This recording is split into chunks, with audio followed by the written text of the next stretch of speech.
What's up, champions? Welcome to Grand Acad. You guys are the 2024-25 batch. मतलब कि आप अपने बोर्ड एग्जाम्स लेने वाले हो in the year 2025. First of all, very warm welcome to Grand Acad. This is an exclusive community of champions. चाहे आप science के हो, कॉमर्स के हो, ह्यूमैनिटीज के हो, this is going to be the channel you need, the destination for every ambitious student. यहाँ पे आपको एक्सटेंसिव ट्रेनिंग मिलने वाली है. साइंस वालों के लिए इंग्लिश कंटेंट बेस्ट है, कहीं और पढ़ने की ज़रूरत नहीं है. ह्यूमैनिटीज के लिए वी आर एक्सपैंडिंग, कॉमर्स के लिए also we are expanding. So make sure कि आप अभी हमें सब्सक्राइब कर दो, because we are going to hold your hand through this beautiful journey and make sure that you conquer your board exams and more importantly your entrance exams. So बहुत ज़्यादा हमारे पास demand आ रही थी with respect to a strategy video that everybody can follow throughout the year. Because देखो, चाहे आप CUET priority पे रख रहे हो, चाहे बोर्ड एग्जाम्स प्रायोरिटी पे रख रहे हो, मेरे हिसाब से तो उनमें से there is definitely one more important thing which will get in the video in the latest stage. But what you really need is a map, someone जिसने इस स्ट्रगल को फर्स्ट हैंड देखा है. बाकी सारे लोग whoever is making videos, they were in class 12 like 10-15 years ago, but the advantage you have is that Grand Acad is a Gen Z channel, Gen Z startup. So for example, I was in class 12 in 2020 very recently. So that's just what I'm here to tell you, कि आप कैसे अपने class 12 की journey easy बना सकते हो, कैसे आप इंश्योर कर सकते हो कि आप नॉर्थ कैंपस जाओगे, BHU जाओगे, जामिया मिलिया जाओगे, जो भी आपकी प्रायोरिटी है. So this video is going to be divided into 3 parts. ये पूरी साल की स्ट्रैटेजी है, जून से लेके मार्च तक की. इसमें पहले मैं आपको बताने वाला हूँ pre requisite knowledge. Prerequisite knowledge मतलब इस स्ट्रैटेजी को बिगिन करने से पहले आपको कौन से माइंडसेट शिफ्ट्स लाने की ज़रूरत है. उसके बाद मैं आपको बताने वाला हूँ कमिटमेंट्स. मैं आपको डेली रिचुअल्स बताऊंगा जिसकी वजह से हमारे स्टूडेंट्स के बहुत बेहतरीन नंबर आते हैं in both board exams and CUET. उसके बाद मैं आपको मंथ स्ट्रैटेजीज बताऊंगा. जून जुलाई की स्ट्रैटेजी, अगस्त सितंबर, अक्टूबर नवंबर, दिसंबर जनवरी, फरवरी मार्च, एक महीना हमने इसमें कंसिडर किया है. तो इसको फॉलो करो if you want to be a champion, if you want to get into the best colleges of this country. Jumping straight into the video, subscribe कर दो हमें if you like chole bhature and if you want to get into a great college this year. Okay, I want to start this video off with a very important thing. इसको मैं कहूँगा prerequisite knowledge. Prerequisite knowledge का मतलब होता है things you need to know right as you're about to begin your class 12 preparation, before you begin your class 12 preparation. पहली बात मैं आपको बता दूं, इसको एक्चुअली मैं ज़ीरो कहना चाहूँगा, तो सबसे ज़ीरो वाली बात मैं आपको बता देता हूँ. This is not going to be an easy year. आपको अपना फन सैक्रिफाइस करना पड़ेगा, बैलेंस काम नहीं करेगा. Please please please do not listen to people जो आपको कह रहे हैं हाँ आप 4 घंटे अपने दोस्तों के साथ रोज़ बिताओ, you go and you get martial arts की क्लासेस, पढ़ाई बैलेंस हो जाएगी. No, I totally disagree with that, specially for class 12. आप 11th में हो, 10th में हो, 9th में हो, ठीक है, कर लो जो करना है. 12th में it's going to be the decider as to where you end up for college. Okay, college में आपके 3 से 4 साल बीतने वाले हैं. And if you don't make it to a good college, you'll probably take a drop or you'll probably be dissatisfied for 4 years. हम वो नहीं चाहते. हम चाहते हैं कि हम एक अटेम्प्ट मारे बोर्ड एग्जाम्स पे, एक अटेम्प्ट मारे CUET पे और अच्छे से अच्छे यूनिवर्सिटी या अच्छे से अच्छे कॉलेज में जाएं. तो ये सब भूल जाओ. You need to make sure that your priority is just studying. उसके नीचे उसके बाद सब कुछ आने वाला है. Okay? Another thing I want to clarify. अगर आप कॉमर्स और ह्यूमैनिटीज़ के हो, we are not studying for boards. हम बोर्ड एग्जाम्स के लिए नहीं पढ़ रहे हैं. We are studying for CUET. अब आप पूछोगे सर भैया इसका क्या मतलब है? इसका मतलब है कि हम जैसे पढ़ाई कर रहे हैं वो छोड़ दें? नहीं. I am sure you know कि CUET का सिलेबस बोर्ड एग्जाम्स जैसा सिलेबस ही है. थोड़े से चेंजेस हो जाते हैं बिकॉज आपको थोड़े 11th के कॉन्सेप्ट्स दिखने को मिल जाते हैं इन subjects like economics. But fundamentally we have to take a mind set change. ठीक है, हमें ये नहीं देखना कि हमें बोर्ड एग्जाम्स में 99-98% चाहिए. Sure, that's a great thing, but हमारी प्रायोरिटी होनी चाहिए कि हम बहुत अच्छे कॉलेज में जा पाएँ. So we need to understand our priority is going to be CUET. Okay, so does that mean we fundamentally change the way we study? Like I said, no. What we need are minor adjustments. And what are these minor adjustments? Okay, while we need to understand the chapter for board, जब भी आप history का, business studies का आप एक lesson समझ रहे हो, चैप्टर पढ़ रहे हो, लेक्चर देख रहे हो, we will just understand the chapter for boards, क्योंकि बोर्ड एग्जाम्स में हम कथा लिख सकते हैं, it's a subjective paper, right? But boards से अलग सीयूईटी है. CUET is 100% objective. Board exams में 20-30% आपको ऑब्जेक्टिव मिलेगा, लेकिन board exams this year might also take an objective turn. So basically we can understand की ऑब्जेक्टिविटी बढ़ रही है. सीयूईटी में तो 100% ऑब्जेक्टिविटी है, विच इज मोर इंपॉर्टेंट. तो समझना बोर्ड्स के लिए फैक्ट कमिटमेंट हमें सीयूईटी के लिए करनी पड़ेगी. What does fact commitment mean? So this basically means कि जब आप कोई चैप्टर पढ़ रहे हो और आपको कोई स्टैटिस्टिक मिलता है, आपको कोई डेफिनेशन मिलती है, 6 प्रिंसिपल्स ऑफ मैनेजमेंट की आपको भाषा रटनी ज़रूरी पड़ेगी. हिस्ट्री में आपको नाम रटने पड़ेंगे, आपको डेट्स रटनी पड़ेंगी. ये चीज़ें बोर्ड एग्जाम्स में you can evade, you can ignore them and still score very high. But for CUET these things are very important. So whenever you come across facts we'll need to rote learn them. That is the sad reality of how things are going to go for you this year. So you need to spend a lot of your time committing things to memory, committing facts to memory. Okay? Prerequisite knowledge number 3. We will not buy any guidebooks for board exams. ठीक है? Board exams के लिए हमें कोई ज़रूरत नहीं है. CUET के लिए हम ले सकते हैं, लेकिन हम अभी नहीं लेंगे. ठीक है? ये मैं जून से मार्च अप्रैल तक की आपको स्ट्रैटेजी दे रहा हूँ. Okay? Number 4. We will prioritize English. And by this I mean both 12th English as well as CUET English. Why I say that is because ये दोनों स्कोर बूस्टर्स हैं. क्लास 12 इंग्लिश में अगर आपने ध्यान दे दिया, आपके 100 नंबर आ जाएंगे, और 100 नंबर इंग्लिश में लाके आपकी ओवरऑल परसेंटेज काफ़ी हाई चली जाएगी. सिमिलरली CUET इंग्लिश भी लोग इग्नोर करते हैं, उनके फिर गंदे नंबर आ जाते हैं और इंग्लिश की वजह से ही वो अच्छा कॉलेज में नहीं जा पाते. So we need to make sure that we are spending enough time on both these domains, 12th English as well as CUET English. इससे हमारा स्कोर काफ़ी बढ़ेगा. Number 5. Studying once is enough. ठीक है? समझ रहे हो मैं क्या कह रहा हूं? Studying once is enough, but after that it's useless. By this I mean that we need to optimize for revisions. Guys, it is way better for you to have more amounts of revision than for you to study everything on and on and on and on and on and on and on. What I want you to understand is this. हमें एक बार पढ़ना है, बहुत अच्छी तरीके से पढ़ना है, और उसके बाद we need to forget what studying is and we need to begin with a very simple thing called revision. हमें जितनी बार रिवाइज करने की हमारे अंदर एनर्जी है, हमें उतनी करनी है. Finally, what I would like to tell you with respect to prerequisite knowledge before we go into the month strategies, doing something twice imperfectly is better than doing something once near perfection. इसका क्या मतलब है? मेरा मतलब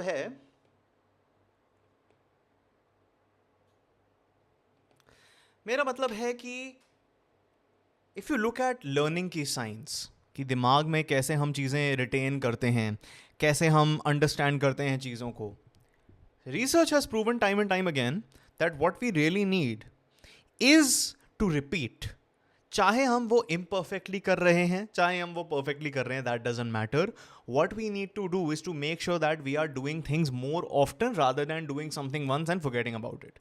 Rather than spending 10 hours perfectly learning a chapter, it's better अगर हम 3 घंटे में वो चैप्टर imperfectly करें, फिर दोबारा 3 घंटे लगा के एक और बार करें, और दोबारा 3 घंटे लगा के एक और बार करें. That is a fundamental shift in how you need to study. Follow this, you will see कि आप चीज़ें बहुत अच्छी तरह retain कर पा रहे हो as opposed to the previous method. Okay, now we are through with our prerequisite knowledge.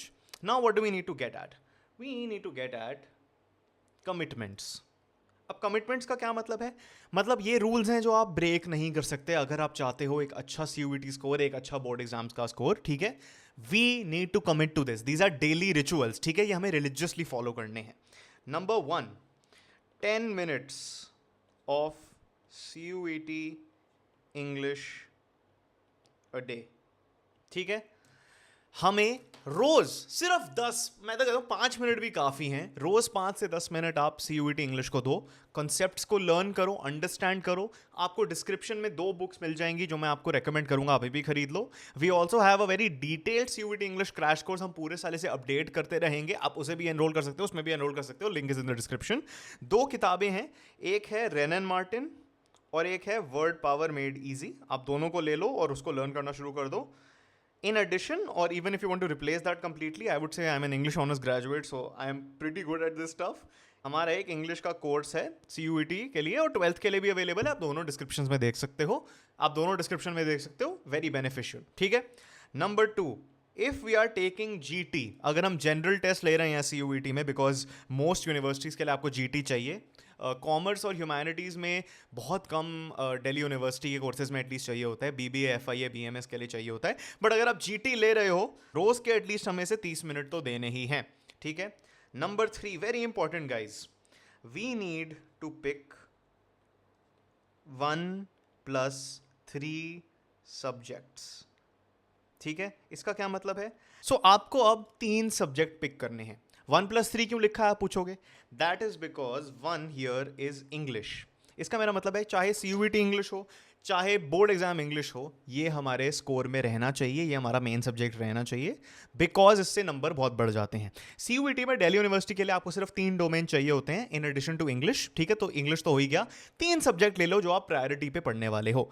आपके पास 5 सब्जेक्ट होंगे मोस्ट लोगों के पास, उनमें से 1 इंग्लिश हो गया। अब उन 4 बचे वालों में से आप 3 पिक कर लो। ऐसा नहीं है कि हम वो 5वां सब्जेक्ट इग्नोर कर देंगे। ऑनेस्टली जब मैं 12th में था मैंने इग्नोर ही किया था, बिकॉज दिल्ली यूनिवर्सिटी को 4 चाहिए होते थे, मैंने 4 ही पढ़े, 5वां मैंने बहुत इग्नोर करा। लेकिन आप लोग उससे कंफर्टेबल नहीं होगे, तो आप 5वां पढ़ो, लेकिन इतनी प्रायोरिटी पे मत पढ़ो। आपके CUET स्कोर के लिए आपको 3 डोमेन चाहिए। तो अपने 5 सब्जेक्ट देखो, इंग्लिश तो उसमें है ही, 4 में से पिक एनी 3, और ये हम प्रायोरिटी पे पढ़ने वाले हैं। Now with that understood, let's get on with our month strategies. Month strategy देख लेते हैं। जून और जुलाई आपके समर वेकेशन से कोइंसाइड कर रहे होंगे। जुलाई में नहीं होंगे मोस्ट लोगों के समर वेकेशन, लेकिन जून तो फ्री महीना है सबके लिए। Please don't waste time. Vacation पे जा रहे हो तब भी अपनी टेक्स्ट बुक्स लेके चले जाओ, 1-2 घंटे तो पढ़ ही लेना। अब आपको 2 सब्जेक्ट लेने हैं, ठीक है, इस महीने के लिए। Ideally these subjects would be the ones you found very easy in 11th। For example, for me they were subjects like political science and psychology. For you it could be accountancy and mathematics or business studies and economics. जो भी आपको easy लगते हैं आप उन दोनों को पकड़ लो। 3-point strategy है as to how you're going to study. हमें पूरी की पूरी NCERT पढ़ देनी है। Just reading. Our first step should be just reading the entire NCERT. Economics की NCERT पूरी पढ़ लो, Psychology की NCERT पूरी पढ़ लो, Political Science की NCERT पूरी पढ़ लो। फर्स्ट बार सिर्फ पढ़ो। मैं ये नहीं कह रहा बैठ के आप अंडरस्टैंड करो, just read as if you're reading a novel. Second बार जब हमने NCERT को पढ़ लिया है, this should not take a lot of time because it's very easy to read. Okay, second lap में we will focus on memory commitment. इसका क्या मतलब है? हम अब सेकेंड रीडिंग करेंगे जिसमें हम हाईलाइट करेंगे all the statistics, definitions and names, and we will actively try to rote learn them. Okay, this would be a second lap.